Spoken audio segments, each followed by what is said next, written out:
నలిగిపోయింది. ఆమెను ఆట బొమ్మగా వాడుకున్నారు. ఆమె అన్యాయం చేయబడిపోయింది. నా జీవితం ఏంటి ఇలాగైపోయింది? మొదటివాడు చూస్తే వాడు అలాగైపోయాడు, రెండో వాడిని చూస్తే ఇలాగైపోయాడు. పెళ్లి చేసుకున్నటువంటి వీళ్ళు భర్తగా ఉండవలసిన వారు వీళ్ళే చచ్చిపోతే లోకం నన్ను ఏమంటుంది అని ఎంత నలిగిపోయి ఉంటుందో తామారు ఒకసారి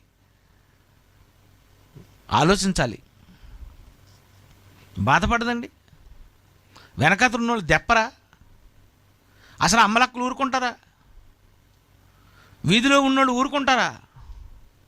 సిటీలో ఉన్నోళ్ళే తినేస్తున్నారంటే ఆ కాలంలో అసలే విలేజ్లేవి. ఏ వార్త అయినా అందిపోద్ది. ఊర్లో ఏం జరిగినా అందరికీ తెలిసిపోతుంది. ఆ సమాజం మధ్యన ఈ తామారు ఎలాగసలు జీవించింది. ఇంకొక ఆమె అయితే అతను చనిపోయాడు, ఇతను చనిపోయాడు, ఇద్దరు చనిపోయిన తర్వాత ఎందుకు నా జీవితం అనుకొని సూసైడ్ చేసుకుంటారు. అలాంటి వాళ్ళు ఉన్నారు ఈ లోకంలో.